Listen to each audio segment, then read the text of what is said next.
So I'd like to invite all our panelists to say hello. I should introduce myself as well. I'm Shelley Brunswick, the Chief Operating Officer at the Space Foundation, and it's my privilege to host again this amazing panel. So what I'd like to do is just kind of start with our panelists and just go around the picture and ask everyone just to introduce themselves and a little bit about what they do. So what I'll do is I'd like to start with Sierra. Sierra Jade. Okay, well, we'll let you turn your mic up. How about we'll just jump real quick with, and we'll come back to you, Sierra, in just a second. I'll introduce Aroka Chidima Joy. So Aroka, would you like to introduce yourself and tell us a little bit about what you do? Okay, I'm Aroka Chidima Joy from National Space Research and Development Agency, Abuja. I'm a chief engineer with Engineering and Space Systems Department. Presently, I'm working on my PhD, so I'm off work, but I'm also the technical advisor to Space STEM Educational Initiative for Africa, where I have a big project that I'm on now. It's ongoing, the incubation, we call it the Space Incubation Stage program, because we are creating awareness in all the rural areas in Africa to make sure that women and girls get involved or participate in space education, especially those people that don't have opportunity at all. And why we are doing this is because we know that women are on the receiving side. If it's negative, it's positive, they are still, they will just go dump things on them. So we're trying to see if we can get the awareness where women will no longer be a dumping ground for technology. They'll start creating technology, for themselves and begin to use them and, get responsible. We hope we give them opportunity, so that they can be able to do what they know how to do best. Thank you very much. Chitty. Sierra, were you able to turn your mic up? We'll come back and have you introduce yourself. Can you guys hear me better? We can hear you. It's a little light, but just speak up and we'll get it amplified. If our background crew, the State of Space, can confirm that you're picking this. Okay, no worries. So I am Sierra Jade. I am the founder and CEO of Cherokee Space Agency. I'm honored to be able to speak today on this panel among you other incredible young women. And so our company is dedicated to empowering the next generation of Indigenous astronauts. And we plan on doing that by disruptive education and disruptive innovation among Native American students ages K through 12. Thank you, Sierra. We're honored you're joining us today. Victoria, would you please introduce yourself and tell us a little bit more about yourself? Hi, Shelley. Hi, everyone. Well, I'm Victoria Valdivia. I'm a space policy advisor. I'm from Chile. I'm a political scientist. I do my master in international studies and science. 7 or 8 years ago, I am fully dedicated to research on space policies, process formulation, and science. The last year, I'm focused into the promotion of women into the space sector for all Latin America region. Well, thank you. And Rachel English, last but certainly not least, would you tell us a little about yourself and introduce yourself? Hi, everyone. I'm Rachel English. I'm the curator at the Space Foundation Discovery Center and also the co-founder of the Out Astronaut Project, which is a scholarship fund for the LGBTQ community who are looking for alternate routes to join the space ecosystem and become astronauts. At the museum, our goal is really to make sure that everyone can see themselves represented in the story of space. And so we do a lot of work with both women and underrepresented groups to make sure that everyone can see that they have a place here. Thank you, Rachel.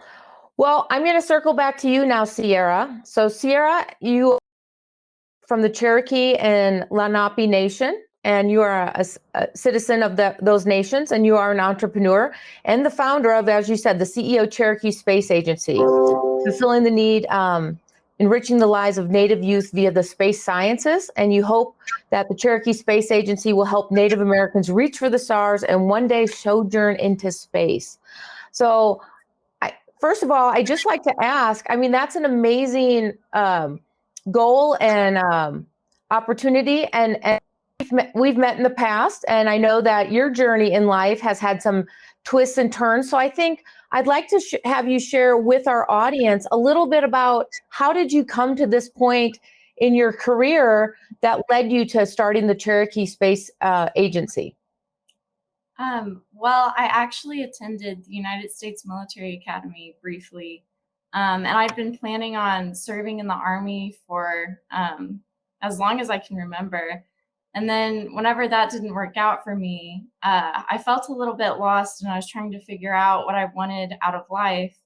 And I still wanted to serve my community. And so eventually I decided that the best way to do that was to create a company myself that was dedicated to the same mission that I felt called to in life, to help uphold and empower my Native community, because I've seen so many people on reservations just trying to overcome the systemic socioeconomic disadvantages that many Natives face currently. And so my ultimate goal is to help raise people from the reservations out of like drug abuse and alcoholism and many of the things that currently plague reservations today.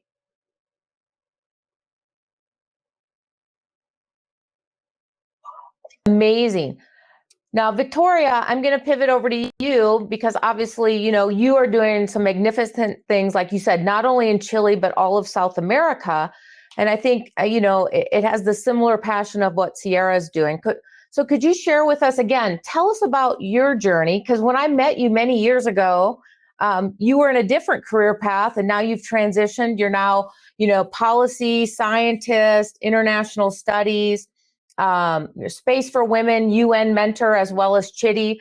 But tell us about how did you get to this point in your career, and then all the initiatives that you are working on in Chile and South America. How did you get to this point? It's a funny story because it all started when I was a little child. My mother's always encouraged me to follow my dreams, and she opens the doors of the world for me and always impulses me to go forward, to keep moving forward. In this way, I always dream with work into outer space affairs.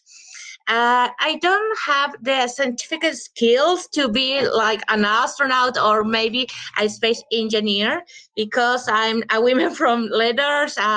In this way, I looked for a way in order to match my passion about outer space affairs and my skills.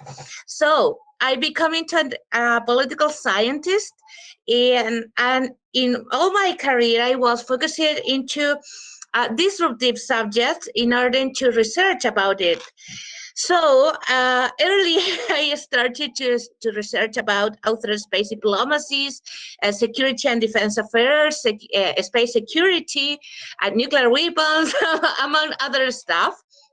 And when I get graduated from the university, from the college, I found a big trouble that in Chile there is no any space agency, so you can't find a job in the outer space sector here in Chile or even in Latin America. So I must create my own position. I present a project to the Chilean Air Force into the Space Operations Squadron in order to create this space of advisory on outer space policies and improve the way to impulse the creation of a national space agency or something related with that. My dream was to open new roles for other women and girls like me and also to see my country appearing into outer space scenario. So with a little of luck, I entered into the Chilean Air Force as the first space policy advisor. Suddenly, I was working for the chief of Air Force as her special advisor, and not only in outer space affairs. I must take care about doctrine formulations, planning and program, strategic formulation, among other related topics. But it was a great experience. And into this path, I found with other amazing women from Chile and also Latin America, working with the UNOSA, attending to the UNOSA meetings. It brings to me the opportunity to connect people, to make a great network from Latin America women working in different sectors, not only on space policy, diplomacy, or law. I'm trying to make this work into an interdisciplinary way, integrating teachers, engineers, diplomats, among other politicians, also like decision makers, because it's very important to improve this vision that everyone has a space into outer space sector. So suddenly I'm working into a space policies program, researching in an academic way, making some classes at the university from undergraduate and also for postgraduate students, and trying to keep my volunteers in balance, because I'm volunteer at the World Space Week as well, into a Space Generation Advisory Council, and also now with UNOSA Space for Women program. Related with the initiative that I am trying to impose is in first term, there is the network of women on Latin America. I'm very proud about it because we count with several representatives from almost 12 countries of the region. That is the whole region as well. Latin America is a very complex scenario because it's very heterogeneous, contains very several structural problems like poverty, access to education, connection. Latin America is a big geographical region. Because you know Chile and also Latin America. So it's very difficult to get the people around one city in order to make an event or among other opportunities. Also, Latin America contains different languages, not only the Spanish and Portuguese. There are also very original languages and dialects. So it's very complex to fix and to find the middle point in order to represent all the kind interests of the state and their societies as well. But we are doing, I think that we are doing well, and we are trying to impose educational initiatives like art challenges, art conquest for kids from the kindergarten levels until the postgraduate students, in order to connect them, in order to show them that outer space is not a long affair issue. Outer space is connected with our lives, science, our own culture vision, our cultural, and also all identity definition. Because science, the original people has this kind of definition about them, themselves, their own cosmovision, are the identitary definition from the outer space, from the star, from the cosmos. So it's very important to keep this in mind in order to approach the kids from a cultural vision into a scientific vision and inspire them to follow their dreams and reach a career in outer space in a very complex context, because there in the region there is not great opportunities into outer space workforces, or also there are not so much space agencies. So the ecosystem is very complex, but you can find your own way. You can create, because when there is nothing, when you not have any kind of institutions or any kind of ecosystem definition, you must create it. And so you can be creative and you can impulse to others to follow their dreams. Thank you, Victoria. That was really insightful. And as you highlighted, many of you are representing, regions of the world that are really continents. And so South America, as you said, is a very large region with many countries, many languages, diversity. So that wants me to jump over to Iroka and talk. Iroka, as you said, you're the staff member of the National Space Research and Development Agency in Nigeria, the Secretary General Women in Aerospace for Nigeria, a member of the United Nations Space for Women program, as well as a registered engineer. So you have a really diverse background and insight into STEM. And I know the programs that you're leading, we'd really love to learn about your journey, as well as some of the programs that you're developing there in Africa to bring more girls and underrepresented groups into space. If you could come off mute as well, that would be good. Okay, thank you, Shelley. Thanks for having me once again. I would want to start by telling my story. Iroka, you're on mute. Can you unmute? There we go. Hello, can you hear me? Can you hear me now? Hello? Can you unmute your mic? Yeah, I have. Can everyone hear? Can you hear me? Okay. I can hear you. Okay, Oh, we're good. Sorry about that. No, it's fine. Hello. I would like to say that ever since I was a kid, I always had this fascination for gadgets, games, technology. I'm always excited, drawing, building things. And, at a time, I started asking myself some questions, and I knew I was talented with skills, for craft. So with this passion, I began to ask my elderly ones what and how I could, see this talent developed.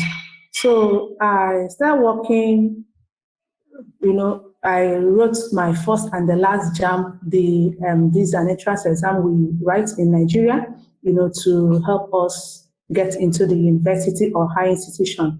But unfortunately, there was no money, for me to go to the university. So I was advised to go to the Polytechnic so that I can do 2 years, for my national diploma.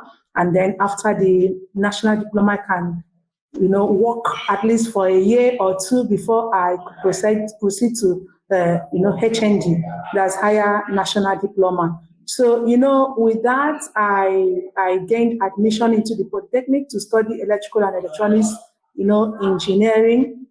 While I was doing that, I was very good, because they knew I could draw, I could, solve mathematics. I was just very okay. So that led me to, go back to HND, at a straight without leaving a year behind. So after that, I got employment with NIPOS, that's the Nigerian Postal Agency. After that, as I was working with NIPOS, I heard about the space agency in Nigeria, and I was invited for an interview. I went for the interview and I made it, and I was among the people that were selected to go for this KHTT program, that's technical know-how training at the SORE Satellite Technology Limited in the UK. So I was a member of the ROF team, the radio frequency team of the Nigerian and scientists, engineers that were trained and participated in the building of the Nigerian satellites N2 and NX. And the satellites, were launched at S-band frequency, that's the uplink, and the X band, that's the the frequency bands, X band for the downlink frequency. So after the launch, I thought it wise to start looking into higher frequencies for another launch of the Nigerian satellite.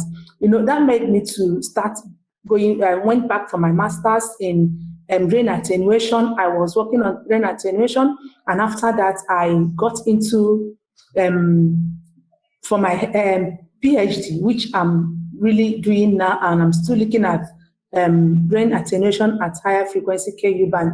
So with that, I got into writing. I have written some papers on women because I've seen that, when we were doing the training, I was the only lady in the ROF team. And of course, we were only two ladies that went to Surrey from Nigeria. And, it's as if women don't have the opportunity to go into science and technology, or they don't give them opportunity, one, and nobody cares about them. They don't recognize them. So I was like, no, since I was able to go through engineering and I was able to get to master's level, which means every other woman, if given an opportunity, can do it. So that was what made me to, I started writing to United Nations. I wrote UN. I wrote African Union too. So although the replies they gave me was not palatable, but the truth is that I kept pressing. And at a time, I was invited to New York for an expert meeting for women, UN Women and UNOSA expert meeting. So it was there that I learned about the Space for Women project, and I keyed into it.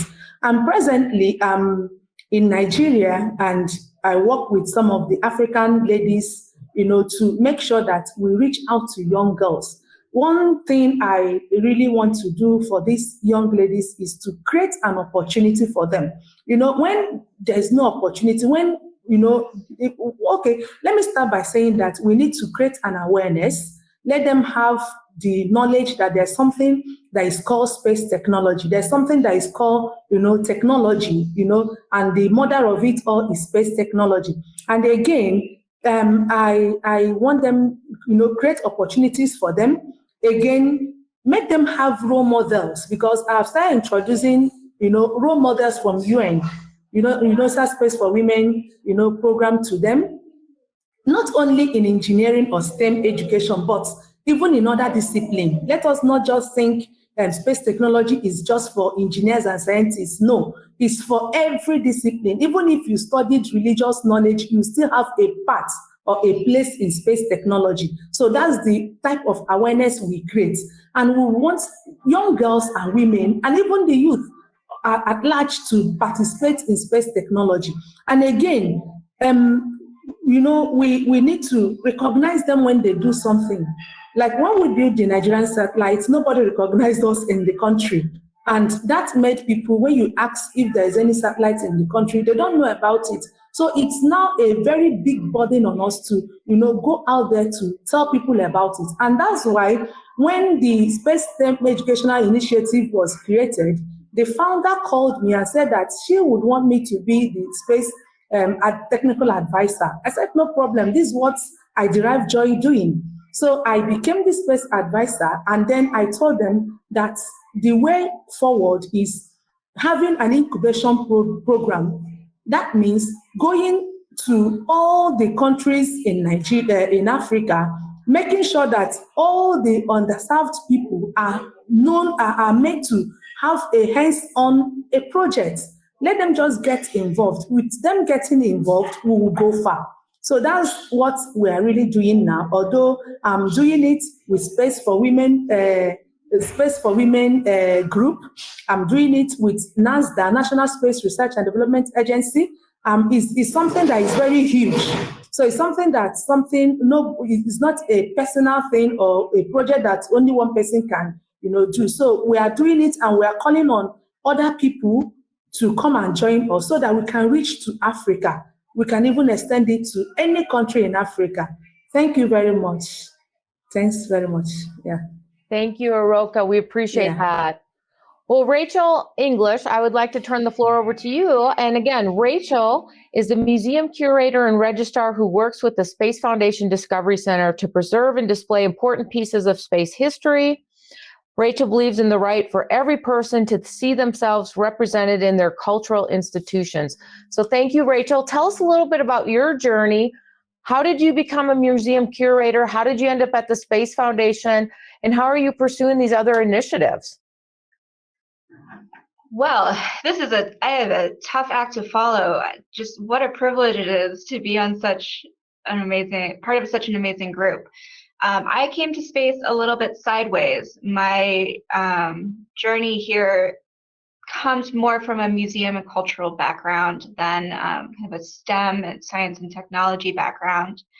I have always loved space, but what I loved even more was telling stories. And so a role in a museum, like a curator or a registrar, my job is to tell stories and let people see themselves represented in their community, whether that is in a science museum or a history museum or an art museum. You know, when we see ourselves represented, when we understand where we come from, our past, we're able to move forward into the future. And so here at the Space Foundation Discovery Center, I get a fantastic opportunity to work with a museum collection that is both historic and telling these wonderful stories of space in the past, but also is telling the story of what is happening right now and what might happen in the future, which is an incredible opportunity to expand the lens that we have within the story of space exploration from as our executive director likes to say, you know, the old white man with the pocket protector and the black glasses as kind of our classic image of what the space industry had been in the 60s and going forward. And so being able to expand that lens and telling stories of women, of queer people, people of different racial and cultural backgrounds, of inviting everyone to see themselves as part of the story, not only as astronauts, but also as designers and engineers and clothing specialists and artists, and really bringing them into the community and saying, you have a role here, but also you use space technology every day. It is intertwined with your everyday life, and so that we are all a part of this amazing journey. Rachel, that's amazing. So what I'll share with you as at the Space Foundation as the Chief Operating Officer, another role I fill is the executive leader for our Center for Innovation and Education. And the role of the Center for Innovation in Education is to look at creating that lifelong learning platform for economic opportunity and workforce development so all individuals can find their way into the space ecosystem. And again, that's what we're highlighting on this session today is that's a very lofty goal, but each of you are finding ways to create access and opportunity into that space ecosystem where individuals may think, that's not for me. I'm not included in that group, whether you're a woman, a minority, or another underrepresented group from inner city, rural communities, or regions of the world. And so many times children exclude themselves from thinking about careers in the space ecosystem.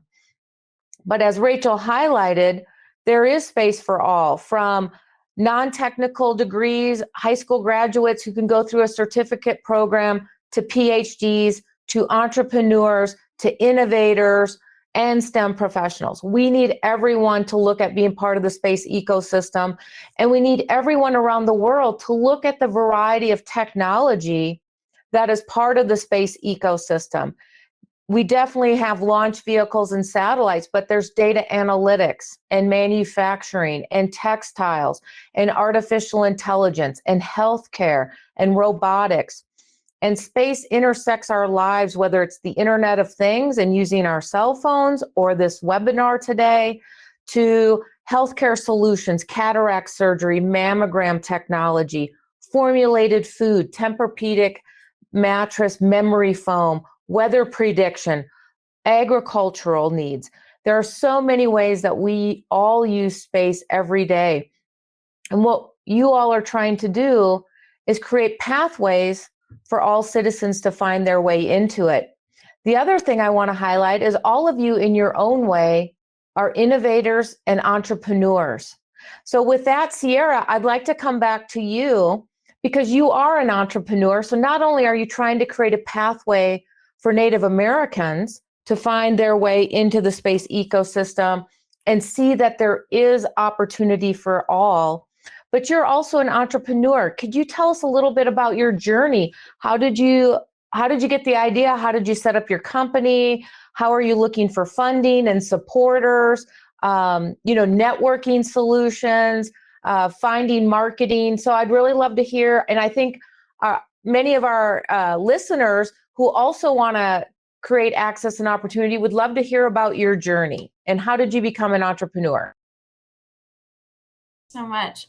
So I originally, I think as far as I can remember back as a little kid, I always just dreamed of space. And even when I wanted to go the military route, I always just dreamt of becoming part of Space Force or just doing anything with satellites or space. And so, of course, when the military didn't work out, I had to start thinking of what I wanted to do in its place. And I wanted to serve people. So I decided that entrepreneurship was the ultimate American dream. And so I filed an LLC for Cherokee Space Agency. And of course, as you know, Shelley, I reached out through UNUSA, Space for Women, to try and find a mentor to help me through this process. And so whenever we had our first conversation, it was really inspiring, and it helped me realize that, wow, maybe I can actually do this, since I did just jump off the deep end and I didn't really look. And so after filing the LLC, you helped me sort of craft my business plan and start educating myself on everything from what you need as a mission statement to learning financials and how stock works with a company. And so I think there are a lot of phenomenal resources out there for anybody who wants to start a company, with the Small Business Administration, and like even with the tribes, they have many business resources that I have been able, luckily, to reach out to the Small Business Office of the Cherokee Nation. And I've slowly garnered more and more help, of course, like through you, Shelley, who connected me to Mike Anderson and to Bernadette, and just all these people who slowly, as soon as they start to see your vision and they see that it's more than just yourself and to make money, then I think you start getting a team of people who know what they're doing and they can guide you. And so for anyone who wants to start a company, and I would say look for blended interests. So like if you wanted to start a company for space, look at how you can also assist a minority group in the process. And so I'm still learning every single day. And I would just recommend for anyone interested in starting a company, look for all sorts of like podcasts. Boss Capital Partners is a great resource. And also LinkedIn is a saving grace, because most of the people I have come in contact to who are interested in investing in my company have reached out to me over LinkedIn, and they're like, hey, what's Cherokee Space Agency? Could you tell us a little bit more about that? So definitely network. Don't be afraid to talk to people. And that's been my number one fear to overcome, because I'm a bit more introverted. And so getting opportunities like this is phenomenal. And thank you so much. You're doing amazing things for Native Americans, and we're grateful for all that you're doing to create more access and opportunity. And with that, you talked about networking and building those partnerships. So I want to come back to Aroka, because, Aroka, you have a wealth of knowledge with your background as a STEM professional. But again, you also are the co-founder You're also, again, like Sierra, very innovative and entrepreneurial. You're the co-founder and the Secretary General of Women in Aerospace Nigeria, an association established in 2012 with the mission of expanding women's opportunities in professional development, increasing their visibility and impact in aerospace communities by creating networking in Nigeria, Africa, and across the globe. And you've spoken at numerous conferences, both locally and internationally, about that. So we'd kind of like to understand your idea of being that co-founder, because that was a very entrepreneurial, innovative experience. And we just heard how Sierra started her nonprofit in the U.S. But how did you start, We in Nigeria, and how did you grow it? I mean, it's been in operation almost 10 years. So congratulations. Thank you very much. Can you hear me? Yeah, thank you very much, Shelley. The Women in Aerospace Nigeria came, after we came back from UK. The Chief Executive Officer of NASDA then, Professor S.O. Mohammed, called me and the other lady that, participated in the building of the satellites. And he was like, you should take the lead to, in this, to these women. So when we started, it was not easy, because when we invite women for functions or events, they don't like coming. They don't attend our functions because they are very scared. I personally, I was going into them one by one, as in having a personal relationship with them to know why they don't want to get involved in the association. Some of them told me that when they start how we started it was that immediately we registered it with CAC. We made sure that we had a training for young ladies in the agency. So we invited the people from the military, any stakeholder in space. We invited their women, all the vendors, all these space vendors, all these telecommunication vendors. So we invited them. But what happened was that most of them refused to come for our trainings because we had wanted them to know the fundamentals of space education or satellite technology. They said that they don't want to attend because after the training that will give them exams, and that when they fail to, do well in the examination, that they may sack them, as in let them off from the organization. We started talking to them, telling them that it's not done like that. It's just a way of making sure that you attend. And another thing was that some of them were scared because they don't know much about satellites. They don't know much about STEM, because you must be good in STEM, especially mathematics and sciences, before you could come into satellite technology. So that made me personally to start training people in the agency. I think I was one of the first people that started training people in NASDA. I will call you, what's your problem? How would you want us to go about this? Would you want me to come to your desk, to tell you what and what that you need to know? It was not very easy. It wasn't easy because women were running away. At times you call them for, going out to meet young girls. They will tell you that they don't know what to say. But with the women in aerospace, we started, speaking to them, training them, teaching them, coaching them, on what to do when it comes to getting outreach. We started having outreaches outside NASDA, meeting young girls, letting them know what space education is all about, and then trying to know their fears. And we found out that they still have the fear. Their fears was based in mathematics. And one thing I noticed was that some of them told me specifically that they don't want to go into space science because, there's this background we have in Nigeria that if you are a Muslim, you don't go close to, you don't go close to men. And engineering or science is mostly men. They don't want to go there. And then there's another kind of religion that we have that don't permit women to wear trousers. You know, we don't wear trousers here like we do when we travel outside the country. You know, a kind of taboo. Some people said and some other people will tell them that their mother said they should not go to, you know, engineering and sciences because it will expose them to having only male friends. And another challenge we had again was that some of them will tell you that when they go into science and engineering, that they will not get married.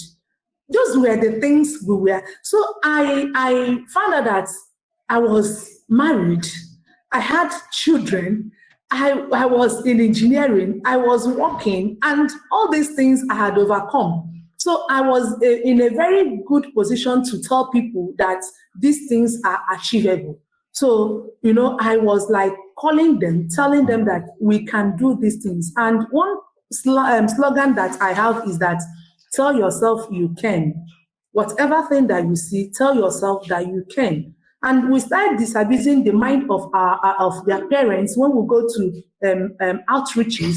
We tell parents, students, please, this is our time to speak to you. Please come along with your parents. We tell the teachers, please announce it in the teacher parents association. Parents should come along with their children so that we'll talk to them. Telling the women that have these children that these things are achievable, even as a scientist, as an engineer. So that was how we started. And it's not really easy because when you do programs like this, you must go with souvenirs. For people to listen to you, you must go with something that is attractive. So we start investing our money. Once you get your salary paid, you remove the one you use for the outreaches. The organization, of course, will not give you. So you do things yourself to make sure that you bring this in because you have passion for these ones to join. You have passion for them because they are the future of, you know, the next generation. These are the people that are going to be there. In the next 10, 15 years, of course, we'll retire, we'll shift back for them to lead. So those are the things, the challenges we had and how we were able to, you know, overcome them. And that was not the only challenge. We started making them to get involved in our activities. And if you come to Nigeria now, women are in the forefront. Although the government we have don't allow us to speak out, but the little opportunity we have, we speak. In everywhere opportunity comes for me to speak, I speak and tell them, please let this woman get involved, give them opportunity, and they will do better or best. Let me give you an instance when I was in secondary school, or rather when I was already in the Polytechnic. I got to a lab, went to a lab to do our practicals. Each time we go there, they always give the men opportunity to you know, do things, to do the hands-on. At the time I busted into cries. I was crying seriously. I was like, I can do this thing, but they will not let me do it. And then the teacher then said, no, that let's give Chidima this opportunity to do. And when I did it very well. In fact, they were all amazed. They were like, you mean this lady can do this thing? Which means other girls should be given opportunity, you know? And from that day, I started taking lead in the class. At any practical class, the teacher will call me, Chidima, why not lead this group? If you want only the women to be there, or the girls to be there, let them be there, but get something achieved. Recently, we did a project and it worked for us. We had a device that was meant to be used by deaf and dumb mothers. You know, when the child is crying, the sensor will sense to the woman and it will vibrate. The woman will know that it is, you know, vibrating, that the attention is needed by the child. I personally designed it and I built it and it works. So those are the things that when you see it like this, you present it to the girls and the women and tell them, we did this thing, you can. So it has not been easy. The incubation stage of women in aerospace wasn't easy, but by the grace of God, we have been able to, you know, achieve, a lot. Thank you very much. Thank you so much, Chidima. That's amazing. So again, Rachel, you're very innovative and entrepreneurial as well. I know you're going to talk about the Discovery Center and what you're doing there for the expansion, but you're also a co-founder of the Out Astronaut Project. And similar to Sierra and Iroka, how did you come across this idea? How did you start it? You know, tell us about your entrepreneurial experience into creating this. So I think what a lot of us have in common, I think my story is very similar to other stories that have been told, is that we started looking around and saw something that we wanted that wasn't there. And just had this moment of, well, if no one else is doing it, like, why not me? And what I was seeing as I looked around the museum field and the space industry was lack of visibility and opportunity for the queer community to be their most authentic selves within their professional sphere. The space industry is a wonderful community that also can lean very traditional and conservative and can make it difficult for queer people, especially trans and non-binary people, to follow those traditional pathways. And so what we did with Out Astronaut is partner with a group called Project Possum, which does citizen astronaut training for upper altitude weather observation and scientific experimentation. And so the Out Astronaut Project is a community of queer scientists, queer engineers who offer mentorship, and we offer a scholarship every year for a up-and-coming emerging professional or student, or someone who is kind of in the middle of their career, to go through the Project Possum training and become a citizen astronaut.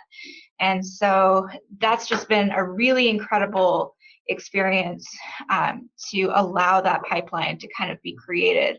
We're doing something fairly similar in the Discovery Center, again, all thinking about that awareness and that access, where we're trying to expand the museum to the point where we become more of a community resource for underserved communities here in Colorado Springs.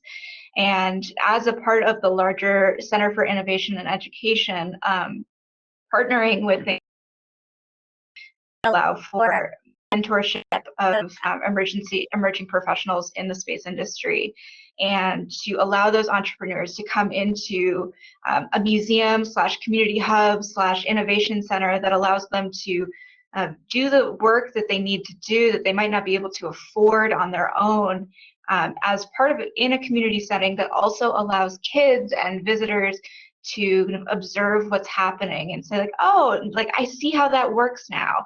I might be able to do that.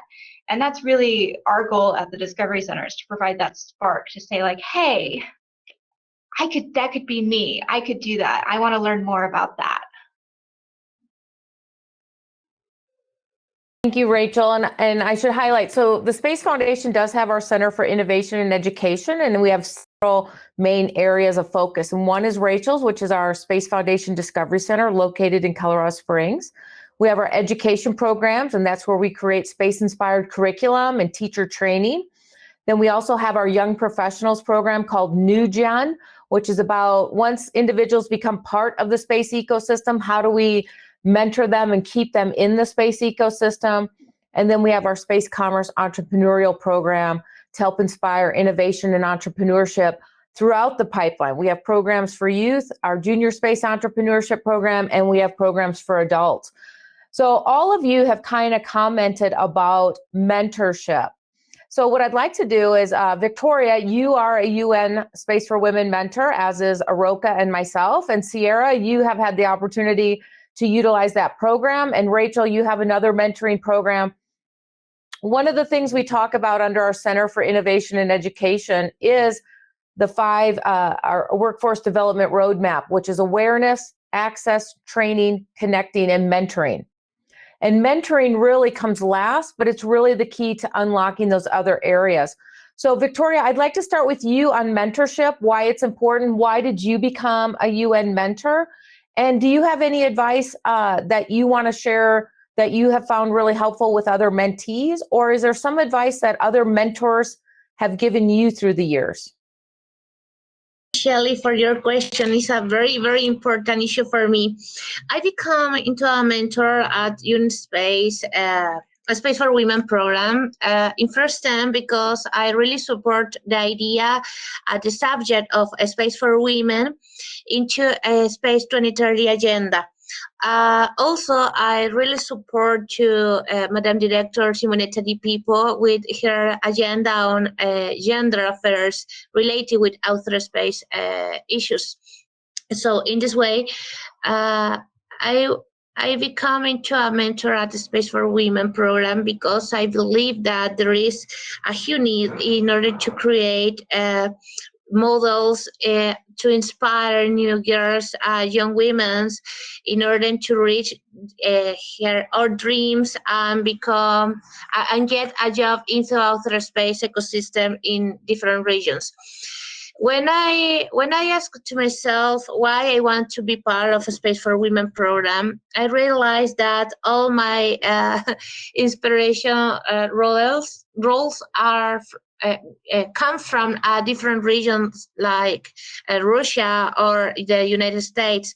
There is no any Latin America women that is famous because a subject related with space activity, outer space activity. Indeed, the history of Latin America in outer space, history itself has been disappeared with the years.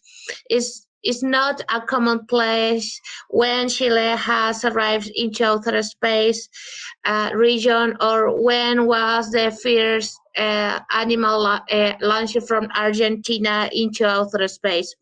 So how can you aspire to new generations in order to be part of outer space activities when you don't know your own history in this area? So my first inspiration is to show to other women and girls and young women that there is a Latin America history on outer space activities, that you can reach any position, you can be part of this great world of opportunities when you believe in yourself, when you are conscious enough about your roots, about your identity and your values. You must be the difference. So in this way, I found in outer Space for Women program a way in order to open new roles and to be in touch with other women from the region, in order to know them, in order to meet with her own realities, to face their own problems. And in this last year, I realized that there are several huge troubles related with gender agenda here in the regions. For example, some of my mentees have several troubles related with moving at their own companies or works because they are participating into the activities of Space for Women, and they are becoming more visible or more little famous. Sometimes it becomes into a difficult situation for there. So Space for Women has taught me that there is no reason to be put apart. There is no reason to tolerate moving or other kind of discrimination or even more violent behaviors. No matter who is your boss, no matter who are you serving for, there is a huge proposal that communicate all people and in outer space activity, and there is the commonwealth, the human commonwealth. If you want to make the difference, to make the difference, and to live in a different and a better world and a better society, you must be this kind of change. You must be this different in yourself. Be the light for other women's. to fight for their own, and to believe in other women's, means for you that your own way will be so much happy, so much peaceful, because you will be not alone anymore. So my final advice for mentees, or even for other mentors, is not to give up. There is no reason to give up. There is no any strong voice different from your own voice that can you put apart from your own dreams. We are all in this together. We are trying to make it different, to make it better for other women, for the future generations. So if the history will be different this time, will be because we believe in ourselves. So this is my final advice: to keep trying on and to keep moving forward. Thank you, Victoria. Roka, same question to you about why did you decide to become a UN Space for Women mentor? And did you have mentors along the way that shared their advice? And then I'll have a follow-on question, because I know you're working a Space for Women initiative for African girls to get more involved in space and science and STEM. So we'll want to hear more about that. Thank you once again, Shelley.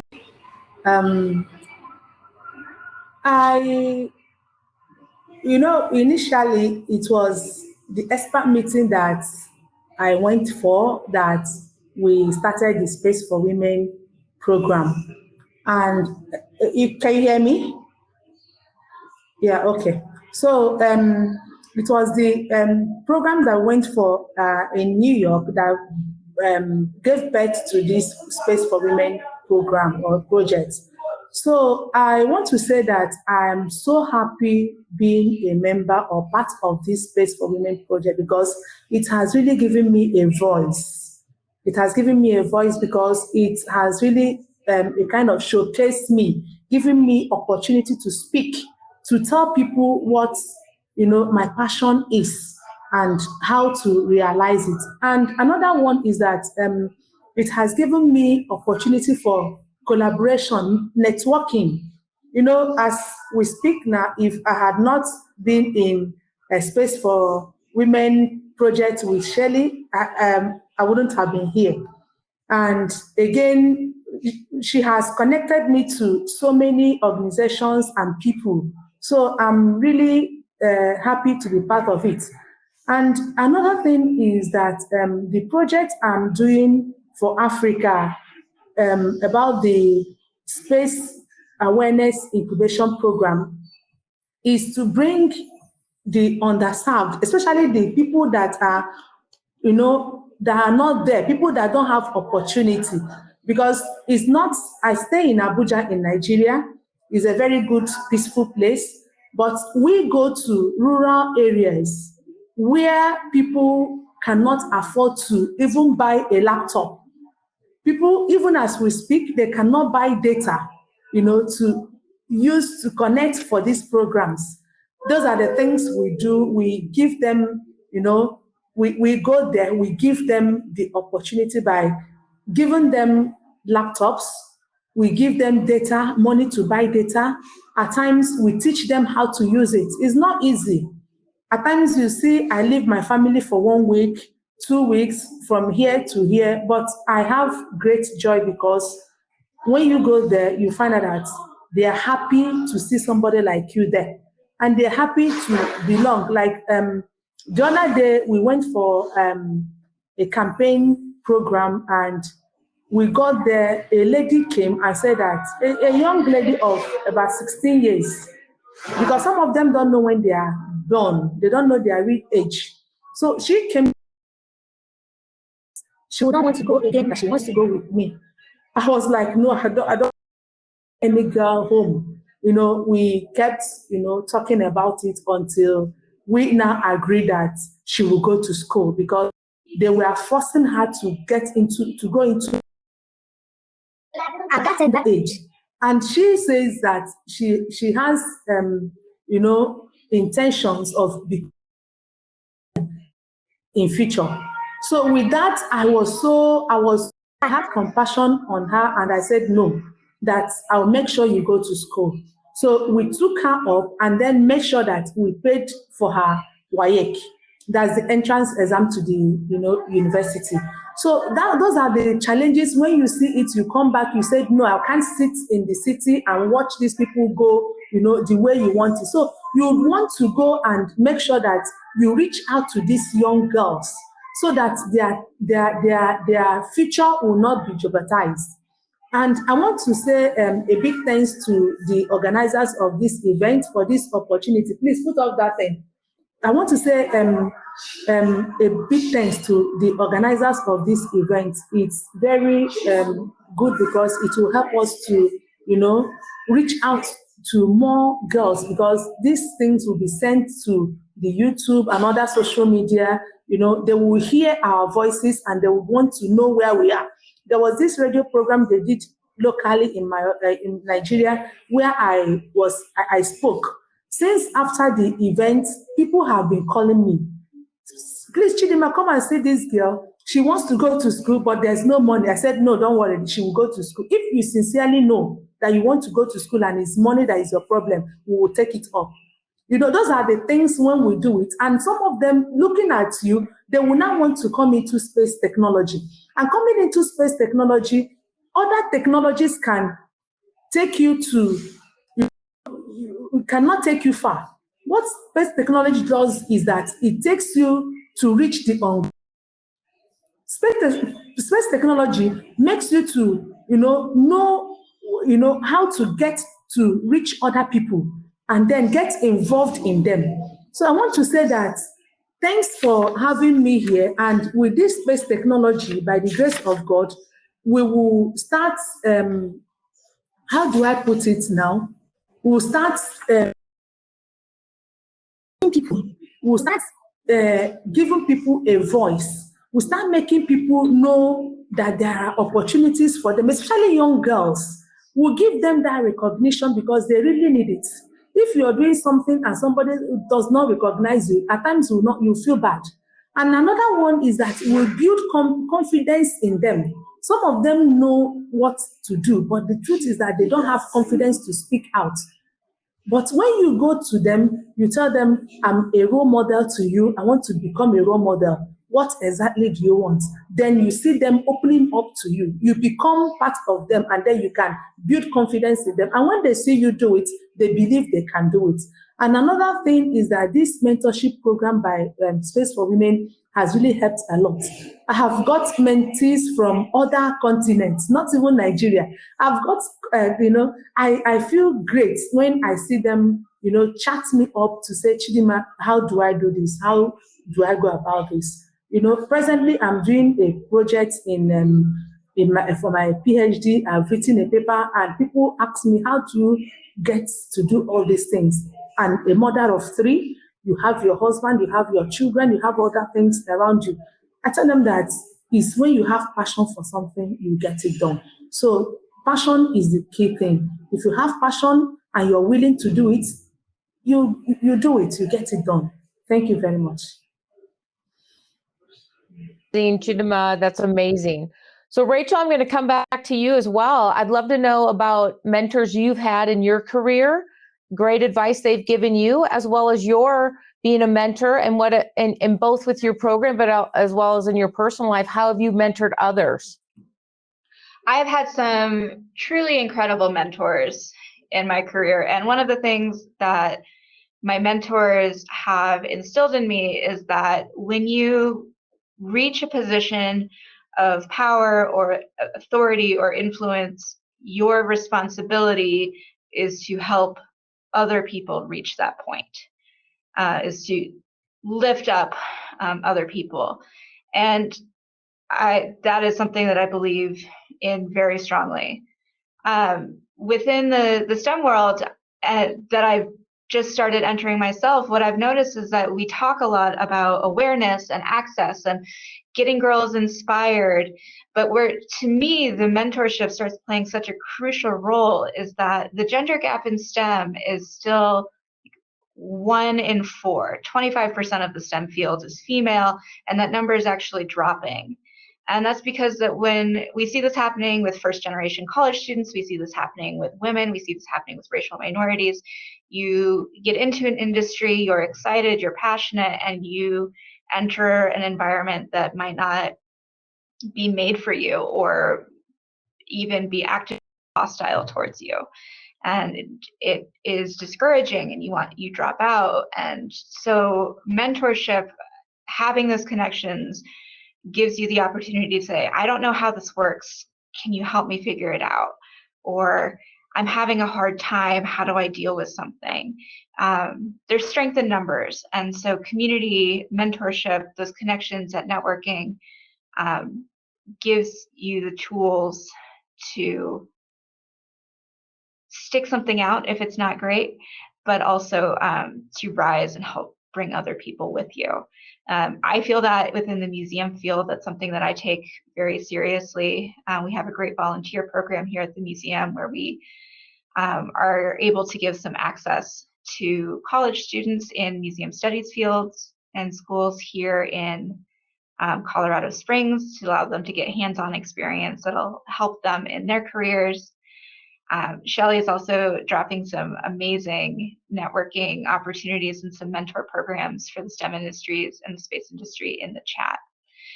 But to me, there's nothing that can replace a good mentor. And I feel very privileged to have had so many great ones in my career. Thank you, Rachel. So Sierra, I'm going to talk to you. So you have been a recipient of the Space for Women program. How did that help you and benefit you? And then how are you being a role model and a mentor for others? And what's some great advice you want to give and share with someone who wants to follow in your footsteps? So I remember whenever I first started my company, the number one problem I dealt with was ageism, simply because I'm 22 years old. And so people, their very first question was, well, what life experience do you have that allows you to do this? And being 22, I don't really have a whole lot of experience in the space industry. And so I started looking for a mentorship opportunity because I knew that the only way that I could achieve what I wanted to achieve was if I had somebody who could sort of take me by the hand and guide me, and be my support network. And so that's where, when I was researching, I found Space for Women. And I saw all of these incredible women with their bios and all of the things that they were doing and which field they specialized in the space industry. And so, of course, I found you, Shelley, and I applied, and you were so kind to take me under my wing, or under your wing. And you really just provided a roadmap for me to find additional resources for women and for Native Americans. Just that if I hadn't had those resources, then in many ways, Cherokee Space Agency would still just be an idea and not really a more concrete company. And so thank you so much for that, of course. And I really want to get more involved in Space for Women in the future, because I just see all of the in my life, and then I see like all these other women who are impacted by it, just with this network through LinkedIn or through social media. And I think it's important now more than ever that women have a strong female voice and a strong female leader that they can sort of follow in their footsteps and see like, oh, well, this is something that I can achieve, and this is something I can do, regardless of my gender or my socioeconomic disadvantages. And so I really want to take a page out of your book and try to help people, just because I think women need now more than ever, and minorities especially, just a helping hand to go on and to become what they don't necessarily see in the industry right now, but what they know that they could be. So. Fantastic. Thank you so much, Sierra. I threw in a bunch of working and mentoring groups. I asked any of our panelists to share, or any of our viewers to share other organizations. But when we talk about that workforce development roadmap of awareness, access, training, connecting, and mentoring, we've talked about a lot about mentoring, and finding a mentor can be one, there are many different types of mentorship. It's mentorship, coaching, and champions. And mentoring is kind of like in baseball. If you have somebody who is teaches you how to be the coach who helps with, hitting, getting on base, hitting the ball, getting home runs. That's a very specific area, and that's a really good area for a mentor to focus in one area. Like Sierra, you were looking at entrepreneurship. So you look for one mentor, kind of focus there. Another mentorship is coaching. And that's more overall, like the baseball coach who oversees all the players. And how do we all work together? So how do you create that executive presence? How do you overcome the imposter syndrome? How do you become able to speak better in meetings and have executive presence? Those are more life skills and coaching skills. So that's the next level where you're looking for someone who helps you holistically. And then there are champions. And those are those people who can be 1 or 2 levels above you that help you position yourself for the next steps in your career, or help you make the next steps in, as Chidima said, getting an education. You can get an education, providing that role model. So we've talked about mentorship and finding a mentor. And sometimes people reach out and say, how do I find a mentor? There are many organizations, but other things you can do is join organizations that are like-minded. I threw out some as well, women in aerospace. The UN, not only do they have space for women, they have space for youth, they have space law. You can join your local chamber of commerce. So networking, as well as the Space Foundation has our annual Space Symposium and our Symposium 365 virtual platform.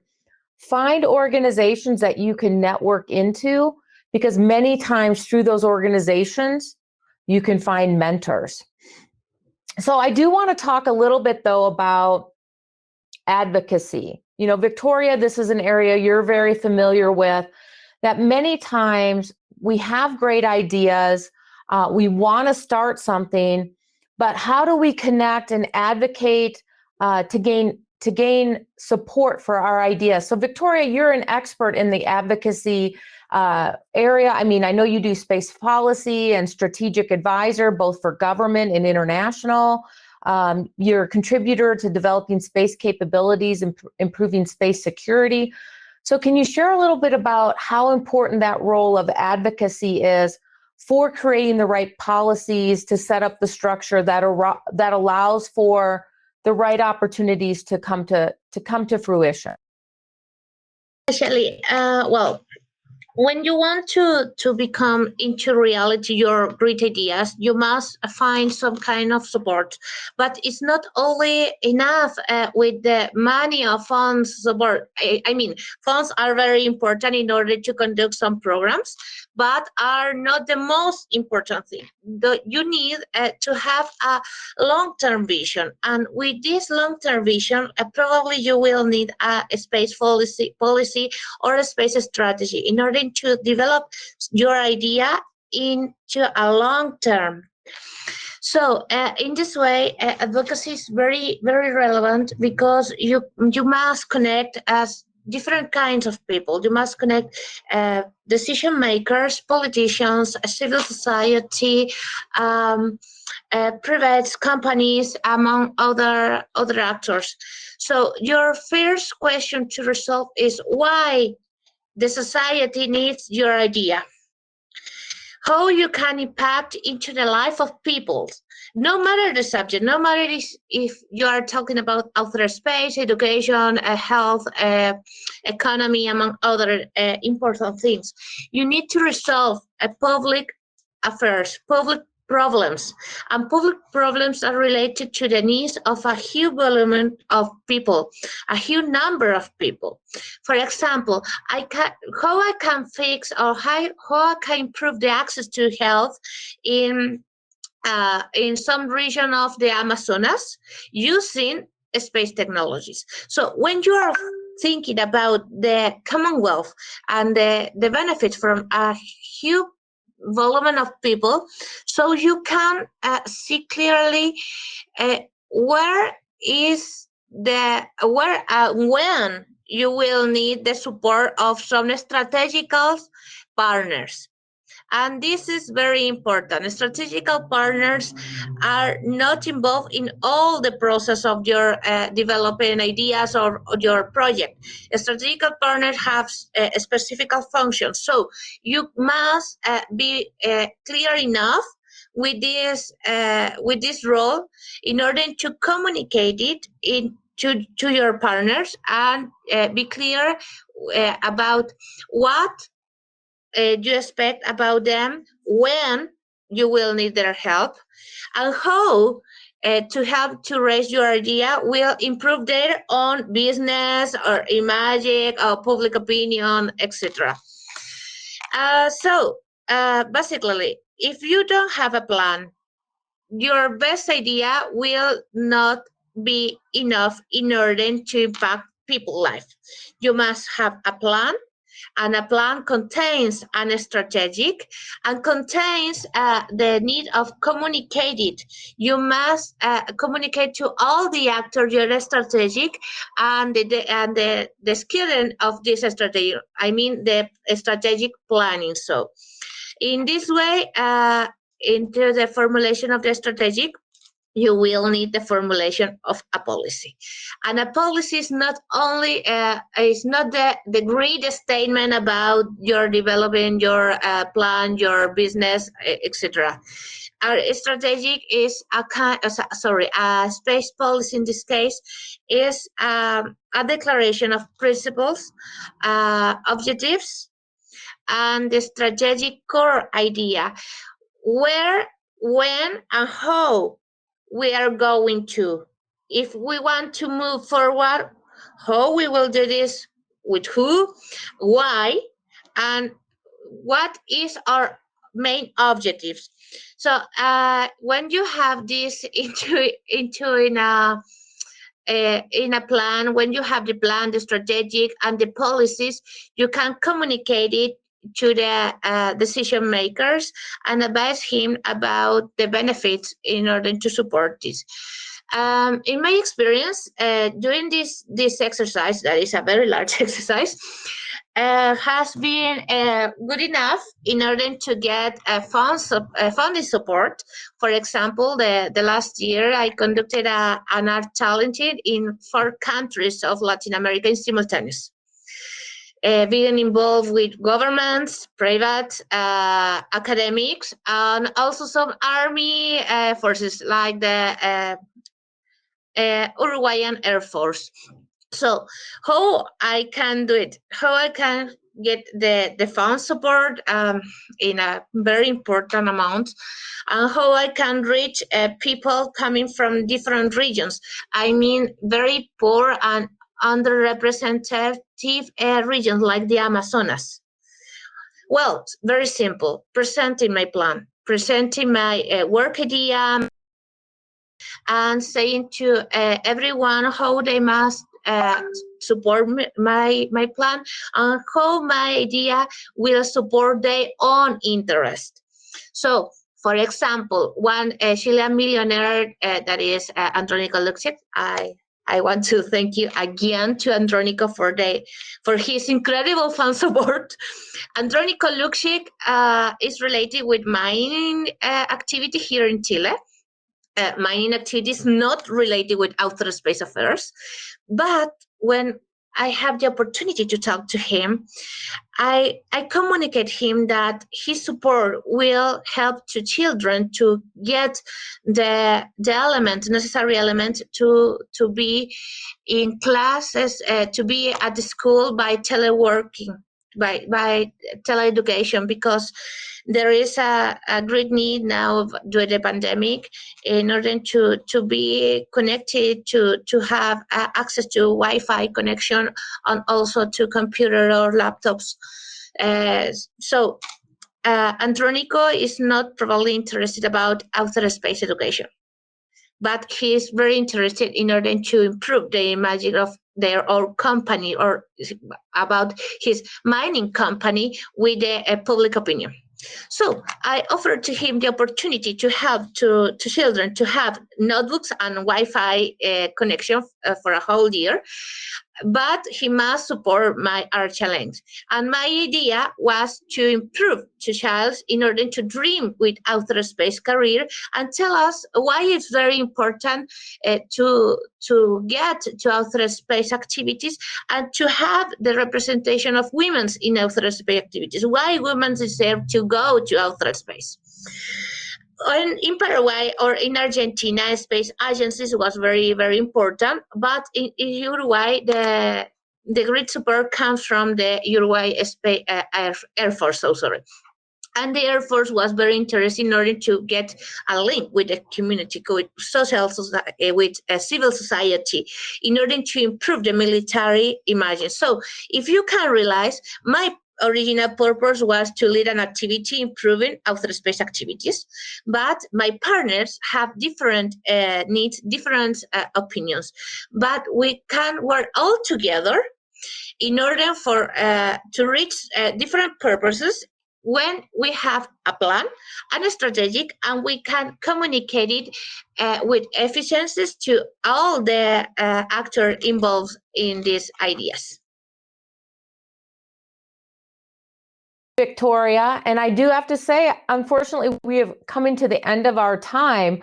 So what I'd like to do is give everyone an opportunity to have a closing statement. So Chidima, may I start with you for your closing statement? Thank you very much, Shirley, and I would like to say a big thanks to all of us that participated in this section.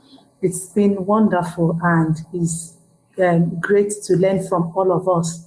I want to say that we should please not look at the challenge ahead of us and, bring down our hands. We should please make sure that we face the challenges and overcome the challenges. Always make sure you tell the young girls and the women in the industry that you can do it. Be an example, be a role model, be everything to them, and make sure they achieve what you want them to achieve. And I will still solicit for more collaboration,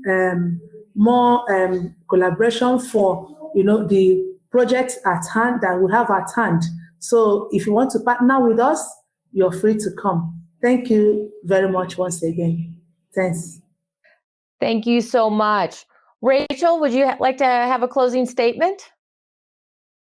Sure. I just have felt so inspired talking to all of these wonderful ladies here today. And thank you so much for having me. I look forward to seeing what each one of us is able to do in the future and new opportunities to work together. I think, as we've all been saying, there is strength in numbers and community, and I can't wait to see what we can do. Thank you so much. Sierra, do you have any closing comments? So I just wanted to say thank you so much to the State of Women Institute and for hosting this, and to Shelley for moderating and putting this together. And to all of you incredible women, I just cannot wait to see the lasting impacts you all have on future generations. And Victoria, would you like to have a closing statement? Sally, thank you so much. Well, in first time, I want to thank you to you and to the organization for this great panel, for giving me the opportunity to talk and to talk about my own journey, but to talk about the Latin America experience and to put Latin America into the map in order to show that we are doing things, interesting things here in Latin America. And there is a great group of fantastic working in outer space affairs from and for Latin America region. So I want to finally want to say that it's very important to count with every one of us, no matter your gender, religion, nationality, language, or other born conditions.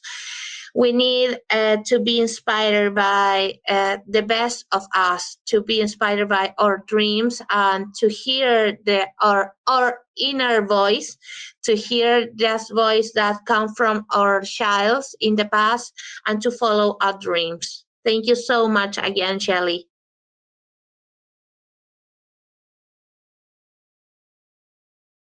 Okay, so we'll do a selfie together. This is the way we do selfies until we can all be together. So if everyone's ready, 1, 2, 3.